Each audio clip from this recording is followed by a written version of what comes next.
inaasahan mo. Kamusta po kayo? Ako po si Mel Tiangco na muling maghahatid sa inyo ng isang kwentong hango sa totoong buhay at may pitak sa ating puso. February 27, 2004, nang biglang magkaroon ng isang malaking trahedya sa barkong Super Ferry 14 na patungo sana sa Cagayan de Oro City. Mahigit 800 ang pasahero ng barko. 22 ang namatay sa insidente at mahigit 100 naman ang hanggang ngayon hinahanap pa rin. Isa sa mga nakaligtas sa trahedyang iyon ay ang 12 taong gulang na dalagita mula sa Iligan City. Pauwi na sana siya mula sa isang school conference sa Maynila nang masaklap. Naganap ang trahedya ilang linggo bago siya graduate sa elementarya bilang valedictorian ng kanyang klase. Mga kaibigan, ito po ang kwento ng katapangan at kadakilaan ni Gemma Tabinas. Tungayan po natin.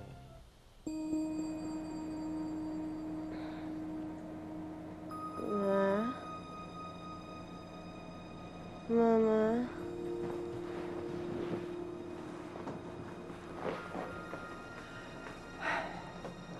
Bakit, anak? May problema ba? Sumasakit ba yung mga sugat mo? Teka, tatawagin ko yung doktor, ha? Huwag na po. Huwag na po, makaya ko naman ang sakit eh. Dito na lang po kayo sa tabi ko.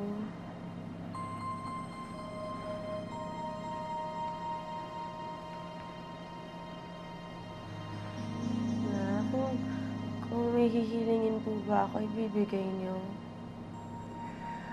Oo naman, anak. Kahit na ano. Sabihin mo lang. Pwede po bang makahingi ng salamin? Huwag na muna, anak. Hindi pa oras. Tsaka na lang. Pag mas gumaling na yung mga sugat mo. Kaya ko na po, Ma. Gusto ko lang po makita ang itsura ko. Pero anak, Ma, nandito naman po kayo sa tabi ko eh. Kaya kahit na anong makita ko, makakaya ko. Kasi nandito kayo. Sige na, Ma. Please.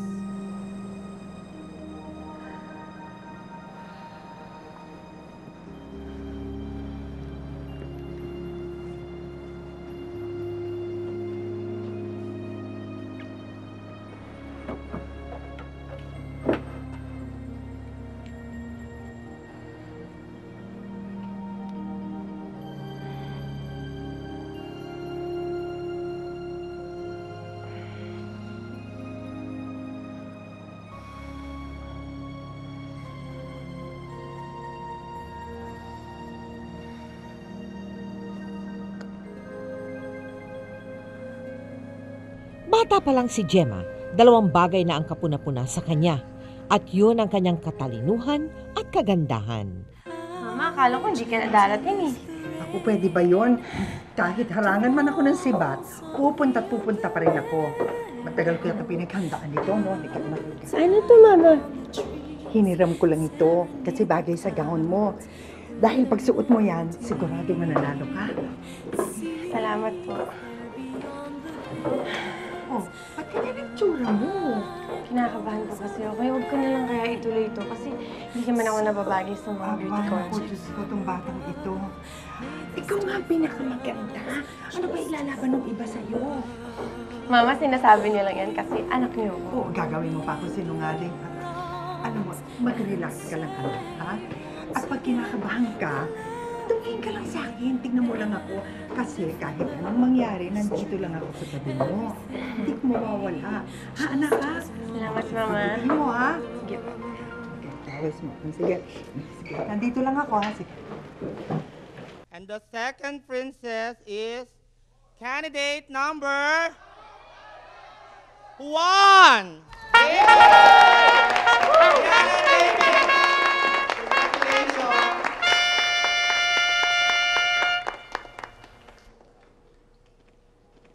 And the first princess is candidate number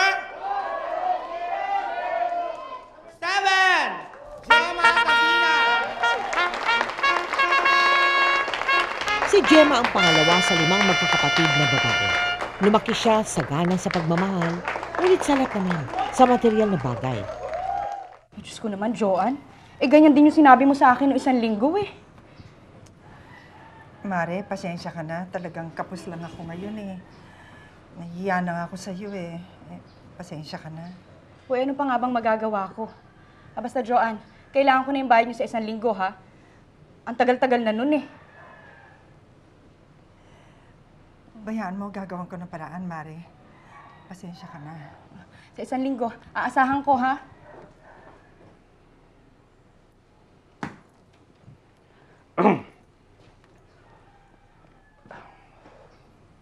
Joanne, ako lang gagawa ng paraan. Huwag mo nang problemahin to, ha? Huwag mo nang problemahin. Gagawa ko ng paraan, ha? Anak?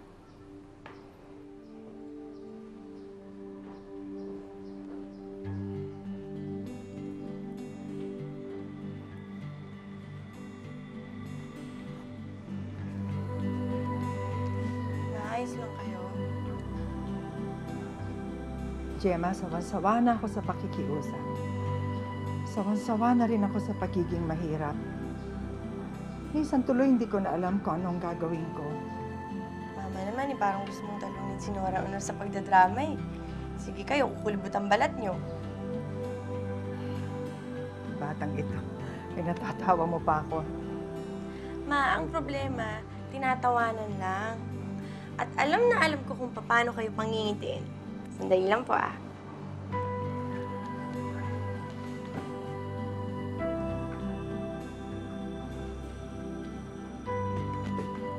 Regalo ko po sa inyo, Ma. Alam ko matagal niyo nang gusto magkaroon nito, di po ba? Nabili ko po to mula dun sa pinanalo ko. Dahil bukod po sa isang sakong bigas, meron pong pera na premyo. Gusto niyo, Ma, pambayad natin sa utang yung natira? Naku, Yung natira po. anak, wag na. Nakakahiya naman sa'yo. Hindi na nga namin kayo mabigyan ng magandang buhay eh. Ikaw pa nagbibigay. Anak. Anong hindi? Para sabihin ko po sa inyo, Ma, kahit na anong hirap natin, hindi ko po ipagpapalit ang buhay natin. Alam niyo kung bakit? Kasi po, kayo ang mama ko. At nagpapasalamat ako sa Diyos dahil isang katulad niyo ang binigay niya sa akin. Ngunit hindi hadlang ang kahirapan para magpursige si Gemma sa pag-aaral. Sa katunayan, nangunguna pa nga siya sa kanilang klase. Okay, class. Dismiss. Thank you very much. Hi, sir! Stop! Sandali. May nakakalimutan ako. Sorry. Maupo muna kayo sandali. Munti ko nang makalimutan. Lumabas na nga pala kung sino magiging valedictorian para sa school year na ito. Galing sa klaseng ito. Walang iba kundi si Gemma.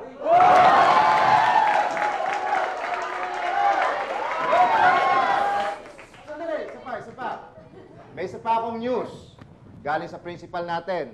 Ang sabi ng principal natin, meron tayong padadalang representative sa National School Press Conference na gagawin sa Southern Luzon. Santa Cruz, Laguna yata yon, okay? At nasa loob ng klaseng ito, ang nakuhang representative ng school. Sino, sir? Sino? Nagtanong ka pa. Walang iba kundi si Gemma.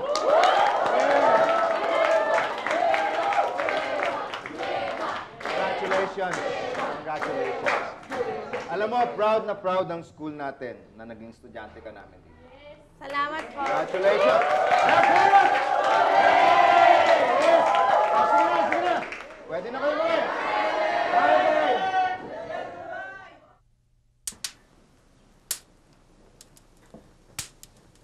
Aray ko! Aray! Bakit? Ano nangyari? Aray ko napasok. Patingin. Hindi, okay lang. Mamaliit lang to. Patingin, anak. Ano ka ba? Naku, maliit daw yun. Teka, lagyan natin ng toothpaste. Naku naman. Teka. Ayan. Thank you, Ma. Oh.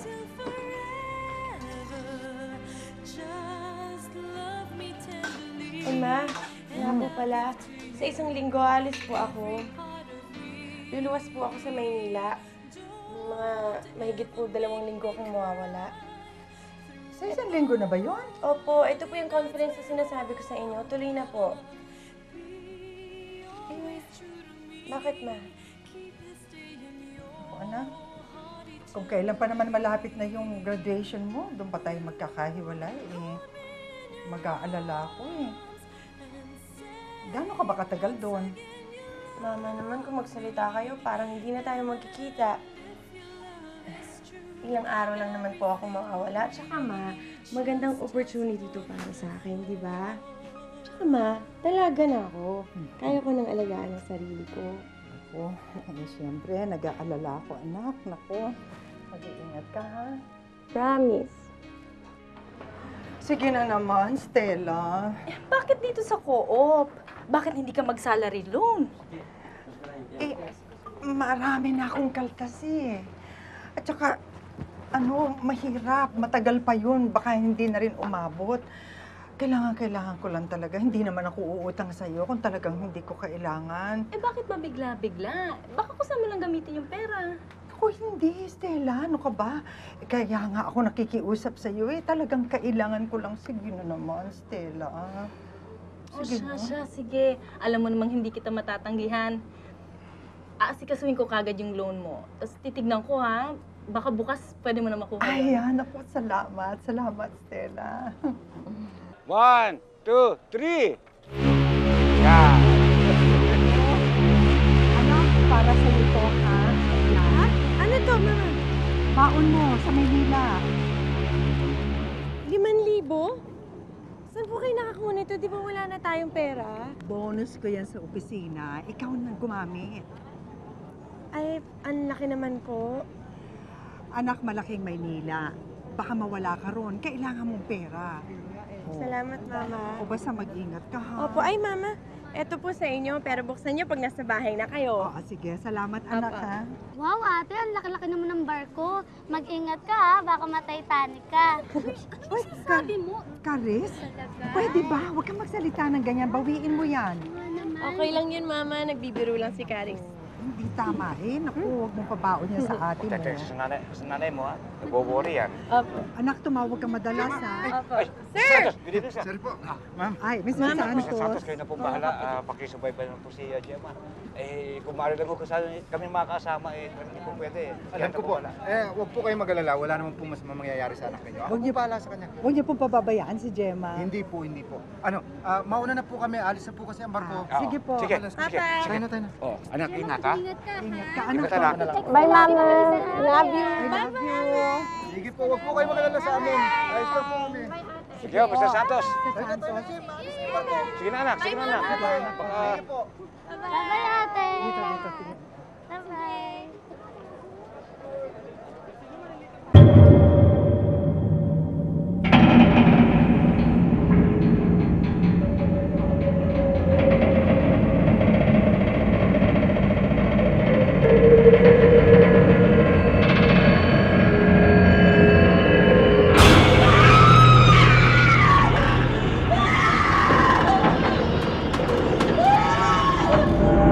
Gemma! Gemma!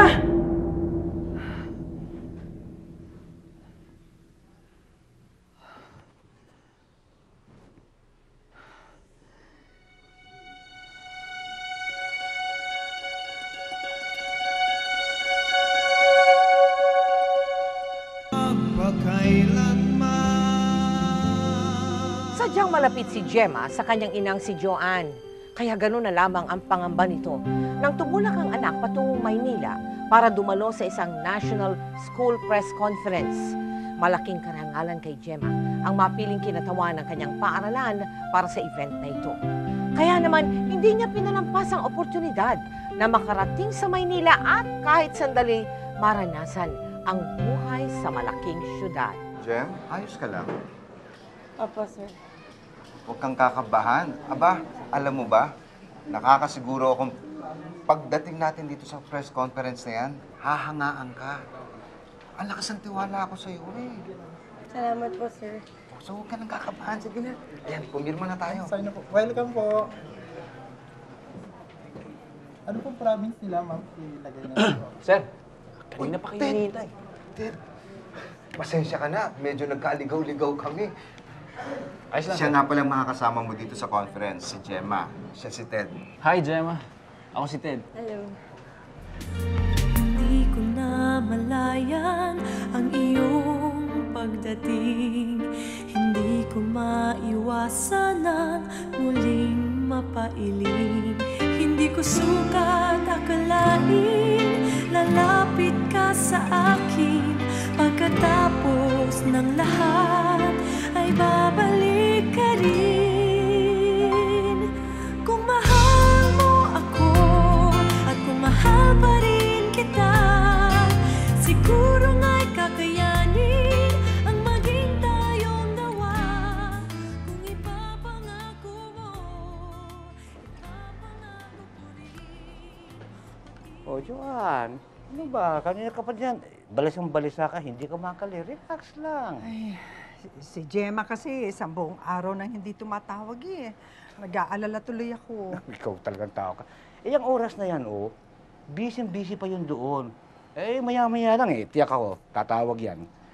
Ewan ko ba, hindi ko maintindihan itong nararamdaman ko. Kinakabahan ako na baka kung ano na nangyari sa kanya eh. Joan, huwag mong tatakutin ang sarili mo. Walang masamang mangyayari sa kanya. Tatawag yan. Oh. Hello? Hello? Hello, Ma. Ako to. Cellphone ni teacher ang gamit ko kasi nawalan ako ng baterya buong araw eh. Ay, salamat sa Diyos. Naku anak, alam mo ba na alalang-alala ko sa'yo? Na baka may nangyari na sa'yo? Mama, ano naman ang pwedeng mangyari sa akin dito? Alam niyo ba, ang saya dito. Tsaka ang dami kang pasalubong na binili sa inyo. O nga pala, Ma, meron akong magandang balita. Nanalo po kami. Pero hindi first place, pero okay na rin yun, Ma. Ay, bago ko makalimutan na, bukas na po yung uwi namin. Hindi ba dapat sa makalawa pa dating nyo? Eh kasi, miss na miss ko na kayo. Kaya pinago ko yung uwi namin. Eh, hindi niyo yata ako namimiss eh. Naku naman, ang batang ito. Ano ka ba naman, anak? Siyempre, na-miss kita. Talagang miss na miss kita. Joke lang po. O sige na, Ma, hindi po ako makaintay na makita kayo. Siyempre, ako din. O, anak, mag-iingat ka sa pag-uwi, ha? O, sige. Bye. Oh, ano sabi ko sa iyo? Oo. Nicole. Oh. Meron ka ba 500 dyan? Meron naman. Akin na muna. Alam mo naman, siyempre gusto kong maghanda para sa pagdating ng anak natin, tsaka valedictorian siya, malapit ng birthday niya. O, gusto ko naman masurpresa siya. O, ayan. 1 buwan mo ako paglalakarin papuntang trabaho niya. Salamat. Oh, linisin mo yan, linisin mo yan. Ang mahabang biyahe sa barko ay nagbigay ng pagkakataon kay Gemma na mas makilala ang bago niyang kaibigan na si Ted. Huy! Ginagawa mo mag-isa dyan. Wala lang. Pinagmamasdan ko lang yung dagat. Nag-iisip. Malalim ka palang tao. Kaya iniisip mo. Siguro, ginagawa mo yung speech mo, no? Speech? Sa graduation mo. Pahambol effect ka pa. Parang hindi ko alam na valedictorian ka. Eto na naman, oh. Eto ka na naman eh. Ako na naman inasar mo eh. Aray, masakit yun.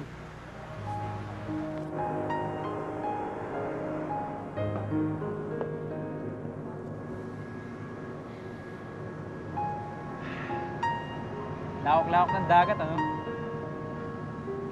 Pero, kung tititigan mo siya, hindi mo talaga makikita kung ano nasa kabilang dulo. Oo, parang buhay. Parang buhay.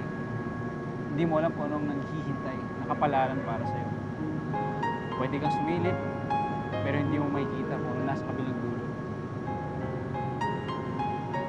Ed, ano plano mo? Ako? Tanggap yata ito sa UP. Wow! Yeah! Kaya ikaw, pagbutihin mo sa high school para makapag-college ka rin doon. Kaya nga ako uwi ngayon eh, para personal na sasabihin mo sa daddy mo. Ay, parang ang close mo naman sa daddy mo, no? Oo naman! Kahit di ko siya masyadong nakikita, ay doon ko pa rin sa... Sa Maynila na kasi kami ng mami ko. Siya sa probinsya.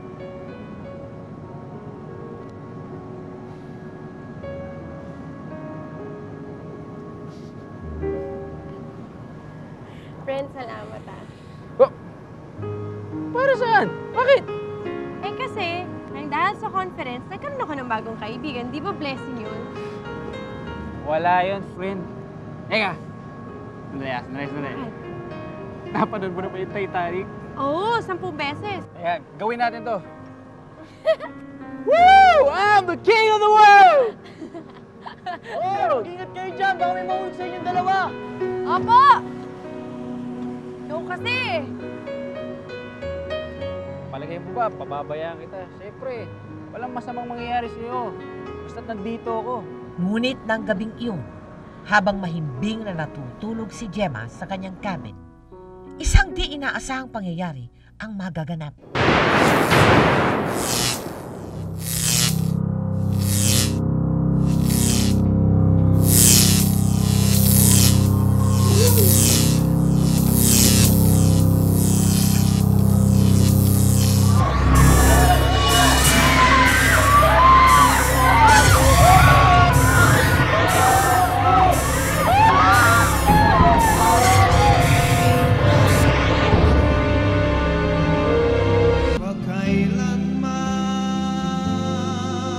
Maghalauna na ng madaling araw nang gisingin si Gemma ng isang malakas na pagsabog. Hindi niya alam na tinutupok na pala ng malaking apoy ang barkong sinasakyan nila. Samantalay, wala namang kamalay-malay ang inang si Joanne sa malagim na trahedyang sinapit ng anak. Matutuloy na po ako ng palengke. Ay, mabuti pa nga nang mapabilis ang trabaho ko. Ay, yung mga pinagbilig ko, ha? Apa, Huwag sige niyong po. kalimutan. Apa, sige po. Oo, sige. Mano po pa. Alis po muna po ako. Ha?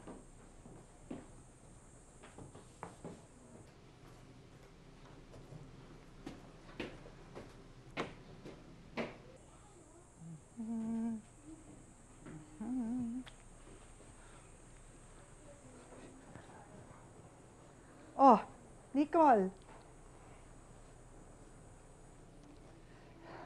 Joan, Nicole, may problema ka ba? si Gemma. Oh, ano si Gemma? May nagbalita sa akin na meron daw barko na naaksidente. Idalam ko kaagad dun sa decks at saka City Hall. Yun daw yung sinasakyan na barko nila Gemma pauwi dito.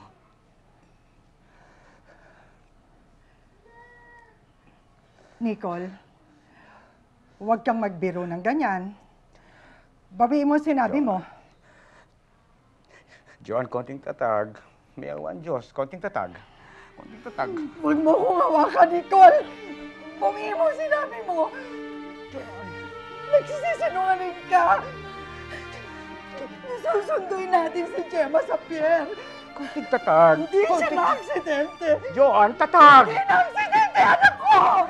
Nagsisinungaling ka, Nicole. Hindi. Tatag, Joan, konting tatag. Kailangan mo ng tatag.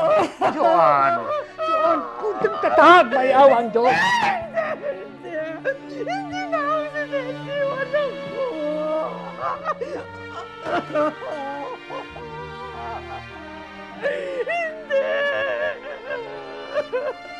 At nangyari na nga ang kinatatakutan ni Joanne. Agad nilang sinimulan ang paghahanap sa nawawalang anak. May mga magulang kasi dito eh. Meron na bang naiulat na Gemma Tabinas? Gemma Tabinas sa mga nakaligtas. Copy and out.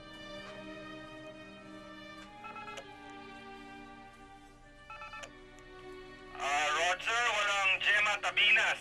Sa mga survivors, wala. Copy and out. Ma'am, sorry po. Wala daw po eh.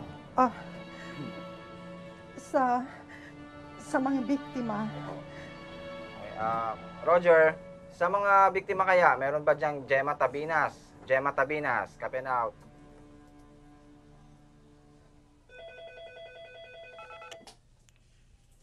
Negative din, Roger. Negative. Copy and out. Wala po talaga. Boss, sa ibang istasyon, pwede bang pakiradyo? Ma'am, pasensya na po kayo kasi po, pwede po maghintay muna kayo kasi marami pa pong nakapila sa labas, ma'am eh. Nakikiusap naman ako eh. Nagmamakaawa ako. Parang awa mo na. Ma'am, huminahon lang po kayo. Ginagawa naman po namin ang lahat para po makatulong sa inyo, ma'am. Huminahon? Paano ko hihinahon? Nawawala yung anak ko. Hindi ko alam kung ano nangyari sa kanya. Kung buhay pa siya o patay na. Tapos gusto mo huminahon ako? Paano? Sabihin mo, paano ko hilahon? Pasensya na po talaga, ma'am. Ginagawa po namin ang lahat.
Grabe na sa to.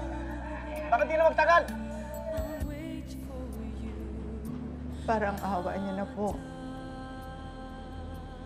Pakinggan niyo ako. Alam niyo pong nararamdaman ko. Alam niyo po ang pakiramdam ng isang inang nagmamahal sa kanyang anak. Hindi ko po kaya mawala sa akin si Gemma. Nagmamakaawa po ko sa inyo.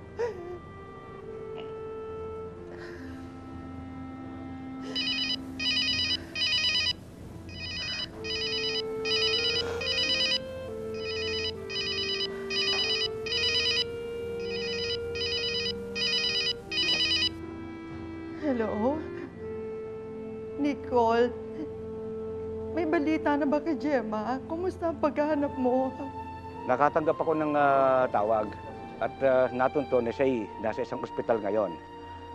Kaya bukas, agad-agad dumuwas ka rito at hintayin kita. Didiretso tayo doon sa ospital ngayon. Ligtas na ba siya? Ligtas na ba anak ko, Nicole? Wala akong alam sa ngayon. Ayun lang tinawag sa akin nasa ospital siya. Joan, ang mahalaga sa ngayon, natunto na kung nasaan siya. Nandun siya sa ospital. Kaya hintayin kita rito, ha? O, sige. Sige. Anak ko. Anak ko. If you know where to find me, if you know how to reach me,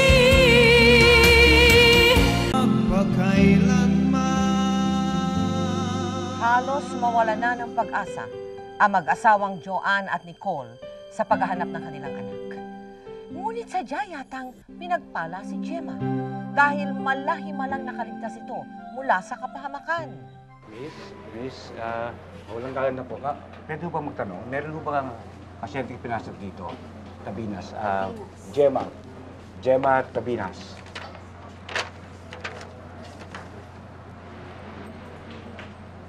Meron po, sir. Nandito anak ko. Gusto ko makita anak ko. Hindi pa po pwede. Nasa operating room pa po siya. Hintayin na lang po natin na may lipat siya sa isolation room. Sana? Sa isolation room Isolation room. po. Nicole, ang anak natin. Gusto ko makita. Kunting tatag. Hindi siya papabayaan ng Diyos. Kunting tatag. Kunting tatag. Ano? Wala din daw dito. Wala ka bang nakausap kung nasaan ang anak natin? Nakita na anak natin. Kanina lang. Salamat sa Diyos. Nakita na anak natin. Halika na, dali. Wala na siya, Susan. Wala na anak natin. Hindi siya nakaligtas. Hindi. Hindi totoo yan. Hindi totoo yan. Hindi matay anak ko. Hindi. Halika mo na natin mo yan ako.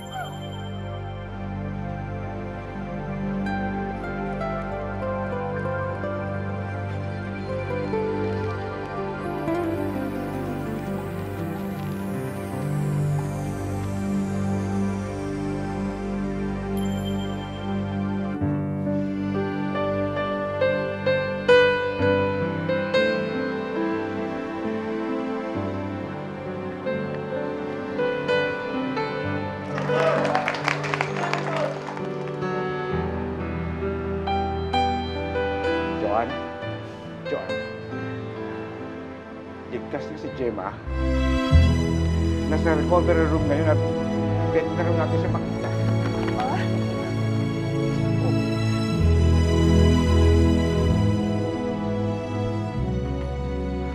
Joan.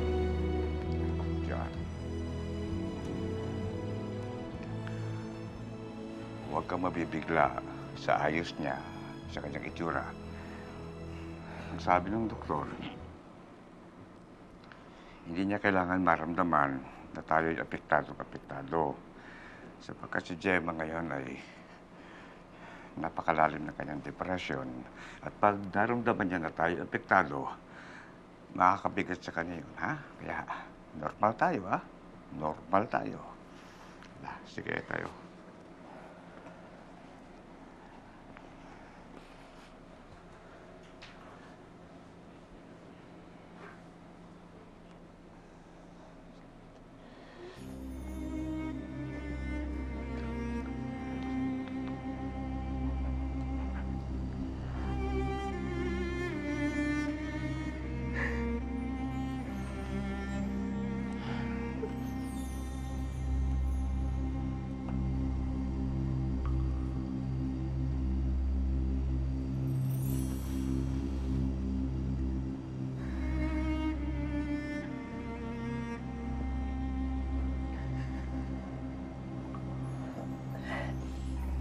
Naku, anak. Nandito na ako. Kumusta ng baby ko? Ganda-ganda pa rin ang baby ko. Na-miss ka namin. Kasi, tagal-tagal mo na wala.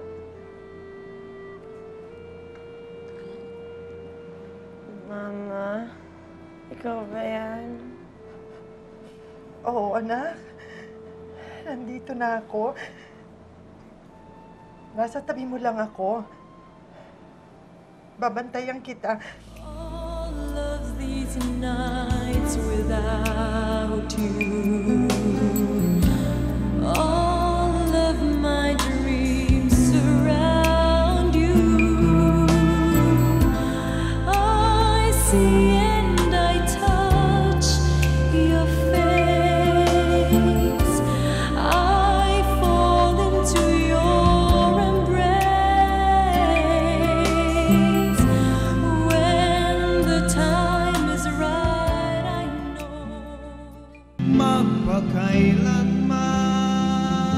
Nailigtas nga ni Gemma ang sarili, ngunit halos masunog naman ang kanyang mukha't liig. Matindi rin ang pinsalang inabot ng kanyang kaliwang braso at hita. Lubhang dinamdam ng dalagita ang nangyaring trahedya. Lalo pat sa umpisa'y hindi niya matanggap ang masaklap na kapalarang dumating sa kanyang napakamurang edad. Ngunit sa gitna ng kawalang pag-asa, kinailangang magpakatatag ni Joanne para sa kanyang anak. Lawak-lawak ng dagat, ano? Pero kung tititigan mo siya, Hindi mo talaga makikita kung ano nasa kabilang dulo. Parang buhay. Parang buhay. Hindi mo alam kung anong naghihintay, nakapalaran para sa'yo. Pwede kang sumilip, pero hindi mo makikita kung ano nasa kabilang dulo.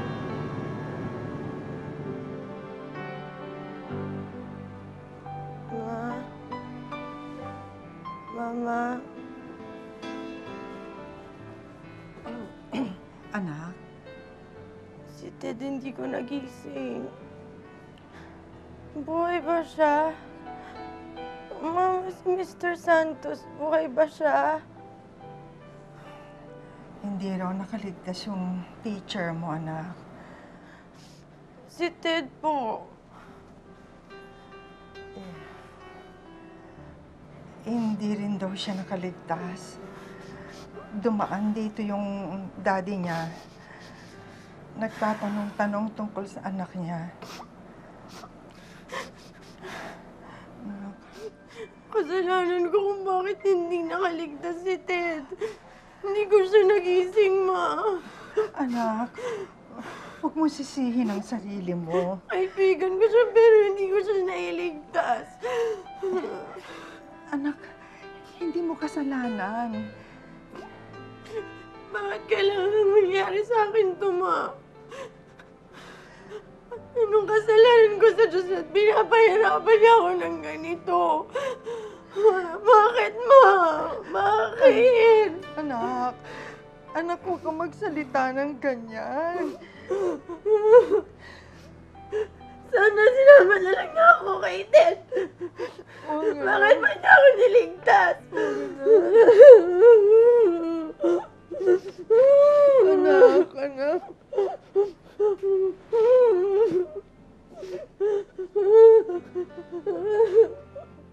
Kinailangang putulin ang dalawang daliri ni Gemma.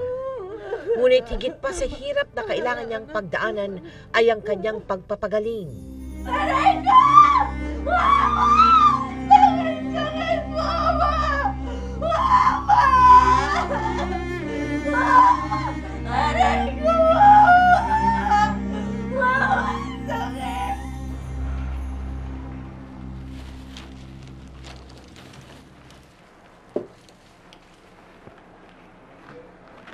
Joan,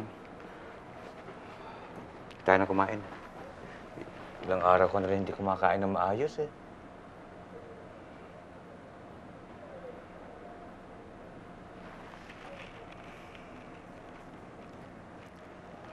Bakit ganito ang buhay, Nicole? Bakit niya tayo pinaglalaruan? Bakit kailangan mangyari ito kay Gemma? Nila mo, hindi ko pinadadapuan ang anak ko. Tapos, kailangan pagdaanan niya ang paghihirap na ito.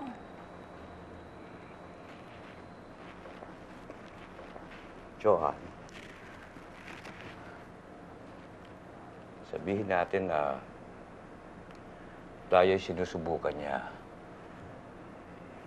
Pero ang mahalaga, huwag kang bibitiw. Sana ako na lang ang pahirapan niya. Hirap na ang anak natin. Kung maaako ko lang ang bawat sakit, aakuin ko. Pag naririnig ko siyang humihiyaw, parang dinudurog ang puso ko. Parang unti-unti ako pinapatay. All of these nights without you, all of my dreams surround you. I see and I touch your face. I fall into your embrace. When the time is right. Di ba, Ma? Sabi ng doktor, babalik naman daw po yung dating itsura ko. Gagaling daw po yung sugat ko, di ba, Ma? Oo, anak. Oo. Maganda pa rin naman ako, di ba, Mama? Pwede pa rin ako manalong Miss Universe. Oo. Di ba, Mama? Oo, anak. Before this life fades away, before I run out of faith, be the only man to say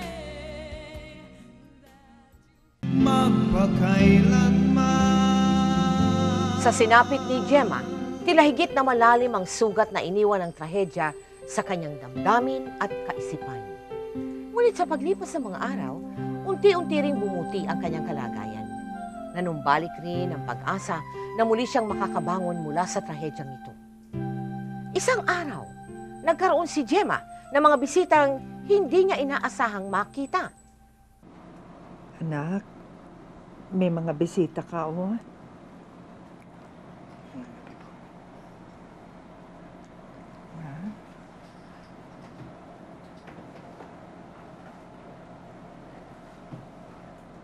Naalala mo ba kami? Ako si Arnold. Ako naman si Joey.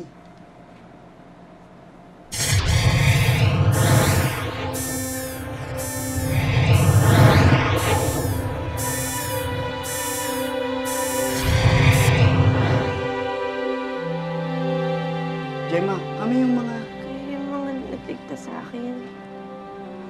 Naalala ko na pinuhat niyo ako. Dumaan kami rito para tignan kung okay ka na. Maraming salamat sa ginawa niyo. Hindi dahil sa inyo, siguro wala na ako dito. Wala yun, Gemma. Ang mahalaga, ligtas ka na. Makita lang namin na masaya ka at nasa ayos. Okay na yun sa amin. Tsaka, pagaling ka, dapat tibayin mo ang loob mo. Maswerte ka, Gemma. Pangalawang buhay mo na to. Sige po. Bago po kami umalis, ito po yung prutas po na dinala namin. Ito pa po, wala pong anuman. Salamat. Sige po, ito po. Salamat. Pagaling ka. Sige po. Sige po, mauna na po kami. Ay, sandali lang, mga iyo. Hindi ko alam kung paano umpisahan to. Hindi ninyo kilala ang aking anak, pero iniligtas niyo siya. Ang laki-laki ng utang na loob ko sa inyo. Para kayong mga anghel na hulog ng langit. Maraming salamat. Wala pong anuman. Maraming salamat. Oh, class, handa na ba kayo sa graduation nyo? Yes, ma'am! Good. Ma'am? Yes. Makakapunta mo ba si Gemma sa graduation? Eh, hindi nga. Ma'am? Yes. Kamusta na po ba siya? Nasa ospital pa nga siya eh. Tsaka baka hindi na siya makasama sa graduation nyo. Magandang umaga po, ma'am. Ah, yes. Good morning Magandang po. umaga. Ano pong maipaglilingkod ko sa inyo? Ma'am, ako po yung ama ni Gemma. Meron po sana siyang hilingin para sa darating na graduation at tungkol doon hihingi ho kami ng tulong sa inyo. Samantala, bagamat sandali lamang ang kanilang pagkakaibigan, sadyang hindi malimutan ni Gemma ang markang iniwan ni Ted sa kanyang puso. Pasensya ka na, Iha. Alam ko hindi ka pa magaling, pero nagbabaka sakali na rin ako.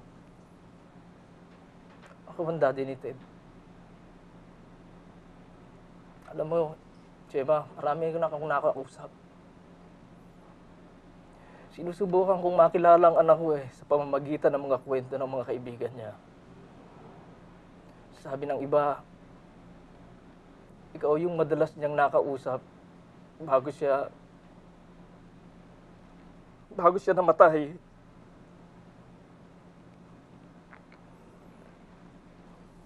Mabait na kaibigan po si Ted.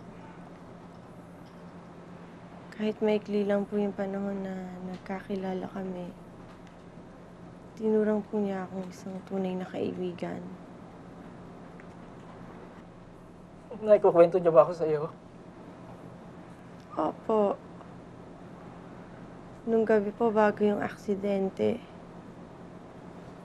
sabi po niya sa akin na mahal daw po niya kayo.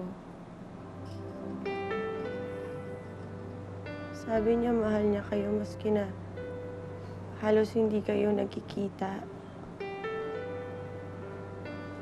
Kaya nga siya nasa barkong yun para puntahan kayo.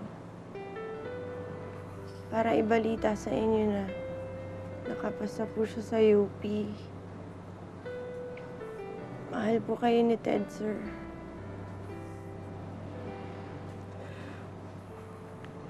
Salamat, Iya. Ngayon, matatahimik na ako. Yun lang naman ang gusto kong marinig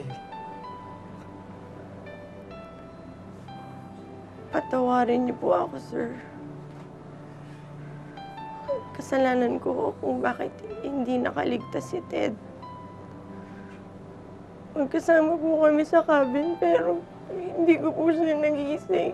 Hindi ko nagising si Ted. Sorry po.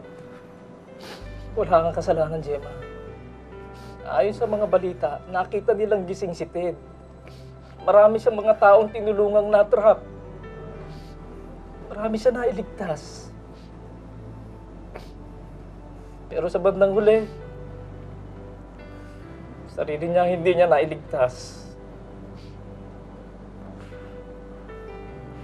Ted, takot ka bang mamatay? Ang morbid mo naman magtanong. Takot ba akong mamatay? Ewan, hindi ko alam. Siguro ba takot na? Hindi takot mamatay. Well, kung mamamatay man ako, siguro gusto ko medyo heroic ang dating ko. Pagka-superhero. Gusto ko marami akong natulungan. Alam niyo po, sir, kung nasan man si Ted ngayon, alam ko pong masaya siya. Dahil po nagawa niya kung anong nasa puso niya hanggang sa huling sandali ng buhay niya.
Anak, ano ang sinabi mo sa kanya? Galit ka pa rin ba? Nung una, nagagalit ako. Tinatanong ko kung bakit kailangan mangyari sa akin to. Naisip ko kung bakit pa ako nabuhay.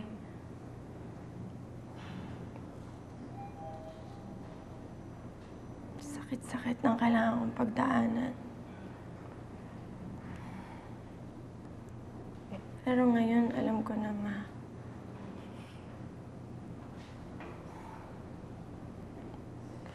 Kasi hindi ko pa kayo kayang iwanan. Nangako ako sa inyong babalik ako, di ba? Kaya kahit madilim ang lugar nung nasusunog ang barko, pinilit kong makalabas. Pinilit kong makaligtas. Sinuong ko ang apoy para sa isang dahilan.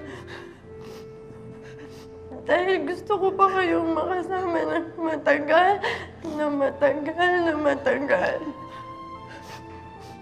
Kasi maalam niyo, mahal na mahal ko kayo, Mama. Mahal na mahal ko kayo. Anak, mahal na mahal kita.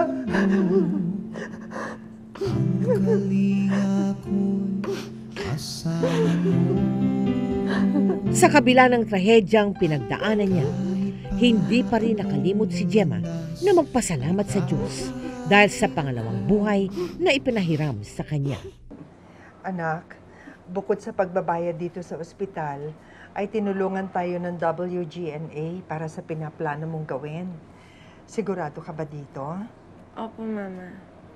Sige. Okay, ma'am. Ready na po tayo? Pwede na ako dito. Sige po. Ma'am, sa Lendi lang putingan, ha? Sige po. Pag tinuro ko po kayo, game na po yun. Ready na. Opo.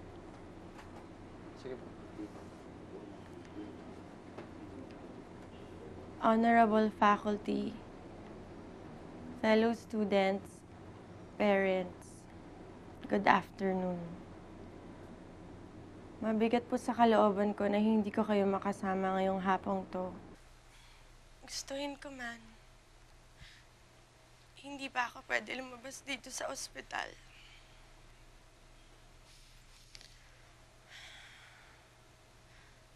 Maraming nangyari sa buhay ko na hindi ko naiintindihan.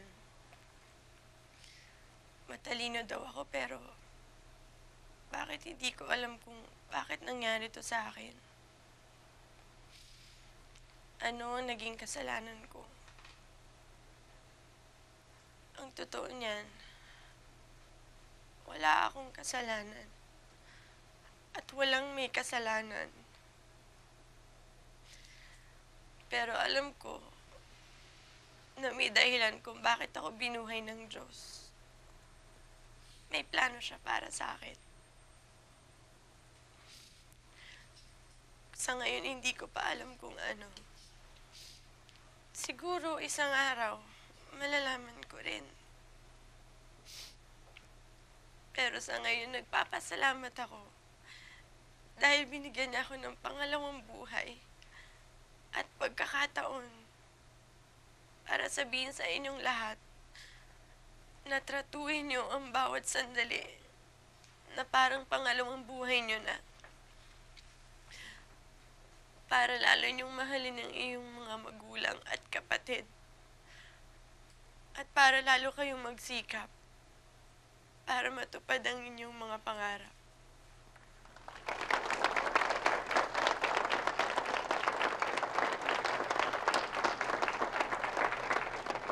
Our valedictorian, Gemma Tabinas.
Mama, salamat po sa lahat. Kung hindi dahil sa inyo, hindi ka po malalagpasan ng lahat ng pagsubok na ito. Anak, hindi ba sinabi ko naman sa'yo na kahit ano mangyari, lagi ako dito sa tabi mo? Happy Mother's Day, Mama. Mahal na mahal kita. Magpakailanman. Mahal na mahal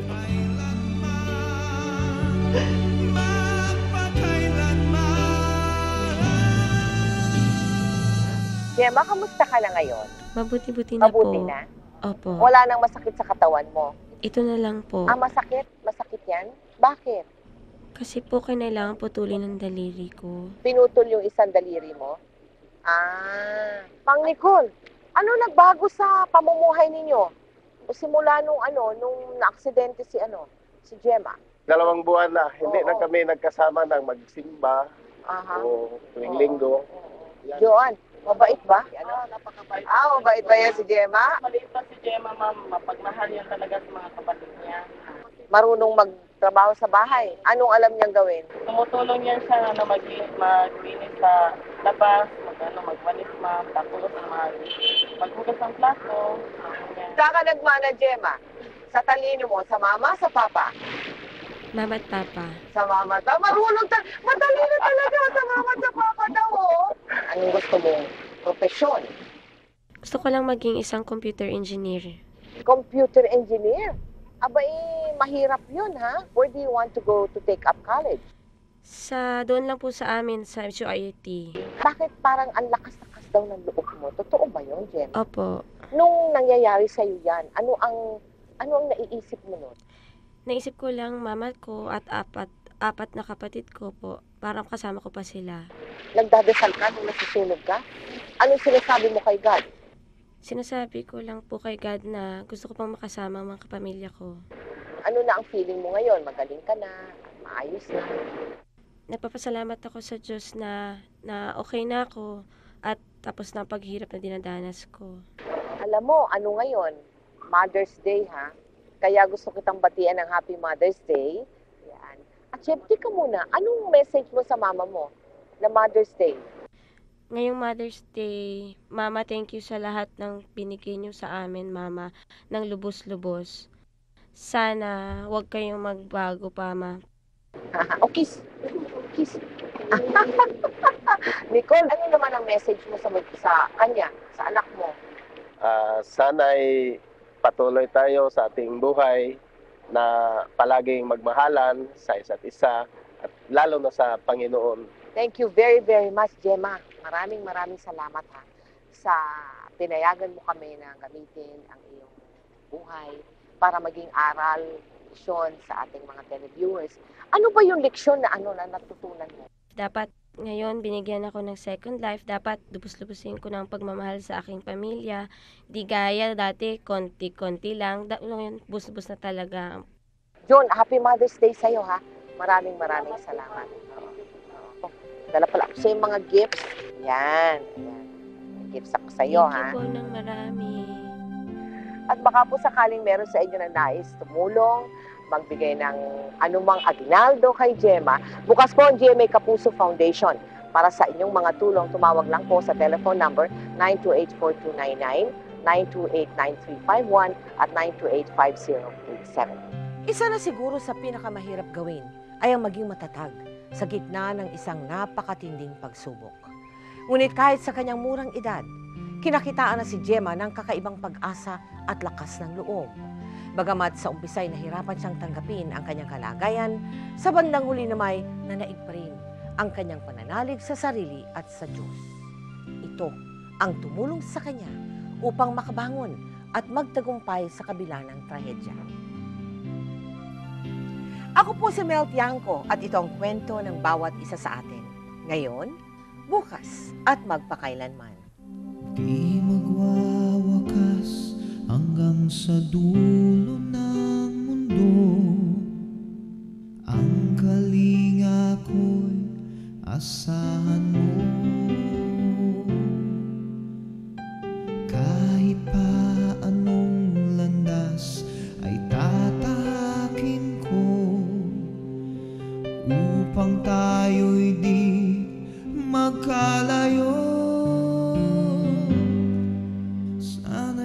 aking kapiling, yan ang aking